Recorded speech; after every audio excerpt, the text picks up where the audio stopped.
नमस्ते बच्चों। आज हम विज्ञान भाग 1 उसका प्रयोग क्रमांक नंबर 3 ये करेंगे। नाम है इसका रासायनिक अभिक्रियाओं का वर्गीकरण। तो बच्चों यहाँ पे उद्देश्य में अलग अलग पदार्थ दिए हुए हैं। अलग अलग रसायनों का उपयोग करके निम्नलिखित रासायनिक अभिक्रियाएं संपन्न करना और प्रेक्षण करके उनका वर्गीकरण करना। तो इसमें 4 प्रकार के उद्देश्य हैं। पहला है कली चूने पर पानी की अभिक्रिया, दूसरा फेरस सल्फेट के कैलाशों पर ऊष्मा की अभिक्रिया, और तीसरा है लोहे की कीलों पर कॉपर सल्फेट के विलयन की अभिक्रिया, और चौथा है सोडियम सल्फेट के विलयन के साथ बेरियम क्लोराइड के विलयन की अभिक्रिया। इन अभिक्रियाओं का निम्नानुसार वर्गीकरण करना। संयोग अभिक्रिया, अपघटन अभिक्रिया, विस्थापन अभिक्रिया और युग्म विस्थापन अभिक्रिया। उपकरण, रासायनिक पदार्थ सब कुछ यहाँ दिया हुआ है। अब हम इसका अ वाला करेंगे, यानी कली चूने पर पानी की अभिक्रिया। तो कली चूने पर पानी की अभिक्रिया। यहाँ पे कृति पूरी दी हुई है बच्चों। यहाँ किसी स्वच्छ चाइना डिश में लगभग 10 ग्राम कली चूना लेते और इस चाइना डिश को एस्बेस्टस की किसी शीट पर रख देते हैं। अब एक बीकर में थोड़ा सा पानी लेते हैं। किसी ड्रॉपर की सहायता से बीकर के पानी की कुछ बूंदें चाइना डिश में रखे हुए कली चूने पर टपकाते हैं और अपने प्रेक्षण को नोट करते हैं। अब यहाँ पे आकृति आपको पूरी की पूरी दी हुई है। आपको यहाँ पे प्रेक्षण तालिका को भरना है। तो प्रेक्षण तालिका में इस तरह से ये तालिका बनी हुई है बच्चों। देखिए, मैं छोटा, ठीक है, यहाँ पे देख लीजिए इस तरह से यहाँ खाली जगह छूटी हुई है। तो ये खाली जगह में आपको पेंसिल से ही भरना है। मैंने यहाँ भर दिया है, आप इसी को देख करके पूरा भर देंगे। ठीक है बच्चों, दिखाई देगा आप सभी को।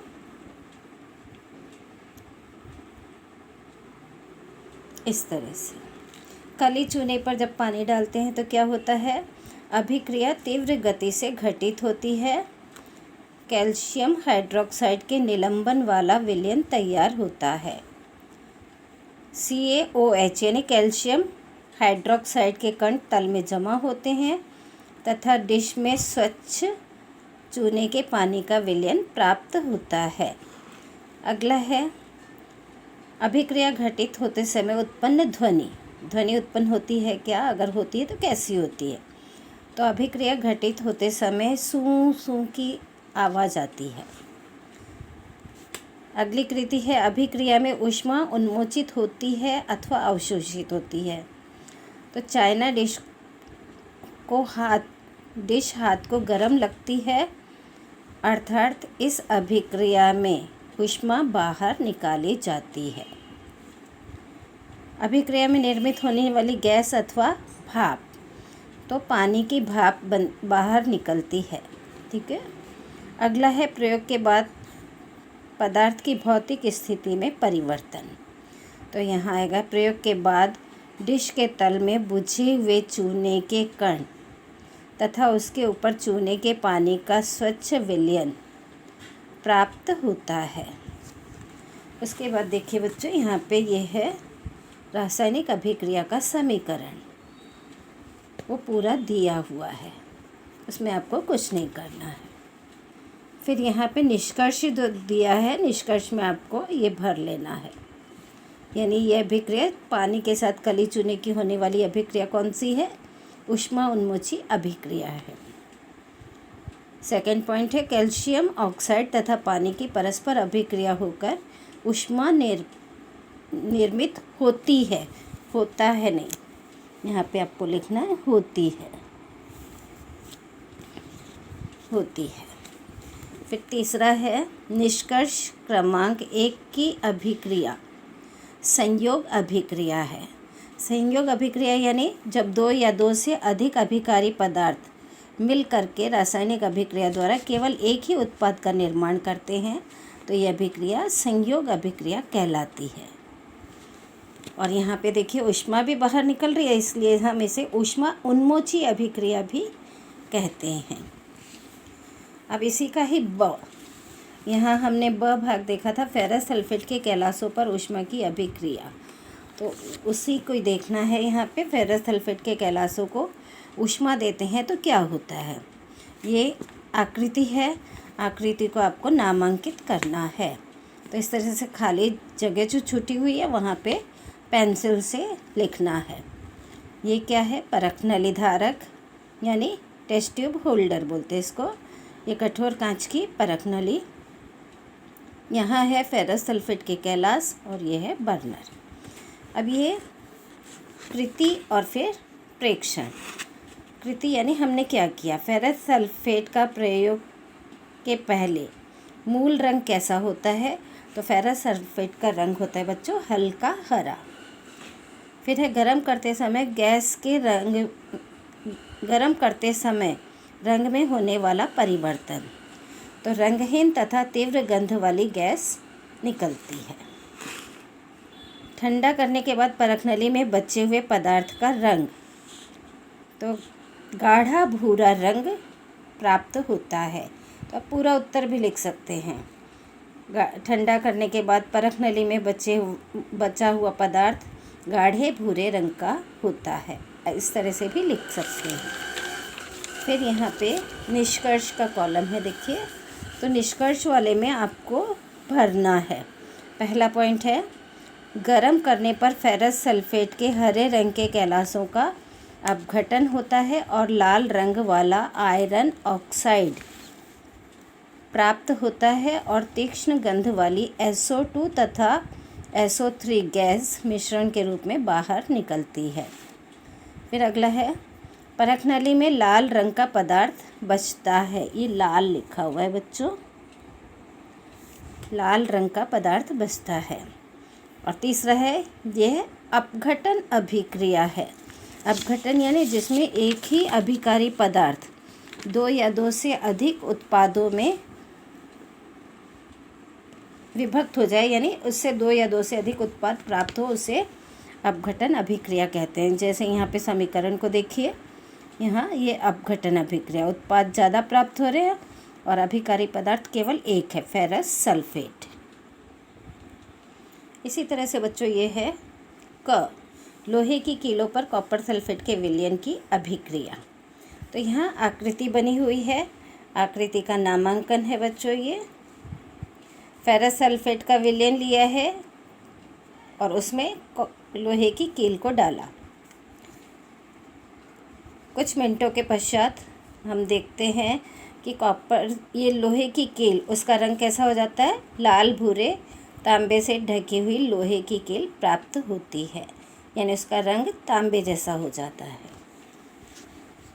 फिर यहाँ देखेंगे निष्कर्ष, ये तालिका भी है बच्चों। तालिका में आपको भरना है। यहाँ तालिका दिखाई दे रही है।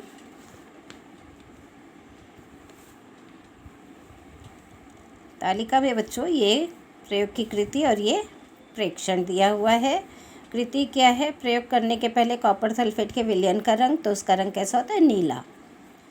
प्रयोग करने के पहले लोहे की कीलों का रंग इस्पाती भूरा होता है और प्रयोग करने के बाद विलयन का रंग कैसा होता है, हल्का हरा।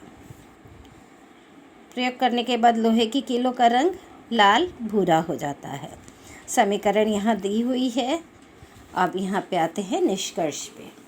तो निष्कर्ष में बच्चों पहला पॉइंट है, भूरे रंग की लोहे की कील को नीले रंग के कॉपर सल्फेट के विलयन में रखने पर वे कॉपर सल्फेट के विलयन में से तांबा विस्थापित करते हैं और उनका रंग लाल भूरा हो जाता है। किनका, लोहे की कीलों का। और दूसरा पॉइंट है, यह विस्थापन अभिक्रिया का एक उदाहरण है। विस्थापन अभिक्रिया यानी यहाँ पे समीकरण को देखेंगे, देखिए नीचे समीकरण है, यहाँ पे ये फेरस है आयरन और ये है कॉपर सल्फेट। इसमें जो कॉपर तत्व है यानी धातु, ये कॉपर लोहे की अपेक्षा कम क्रियाशील है, जिसके कारण लोहा उसको यहाँ से विस्थापित करके और सल्फेट के साथ खुद संयुक्त हो जाता है। यहाँ देखिए FeSO4, और कॉपर को उसमें से बाहर कर देता है, यानी विस्थापित कर देता है।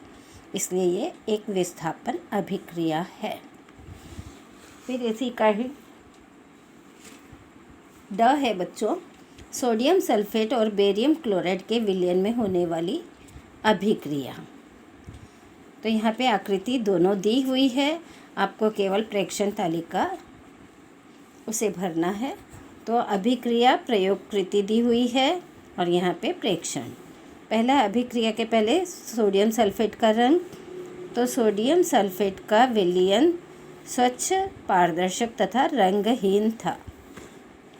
अभिक्रिया के पहले बेरियम क्लोराइड के विलयन का रंग, तो स्वच्छ, पारदर्शक तथा रंगहीन था ये भी। फिर सोडियम सल्फेट तथा बेरियम क्लोराइड के विलयन मिश्रित करने पर रंग तथा अवस्था में होने वाला परिवर्तन।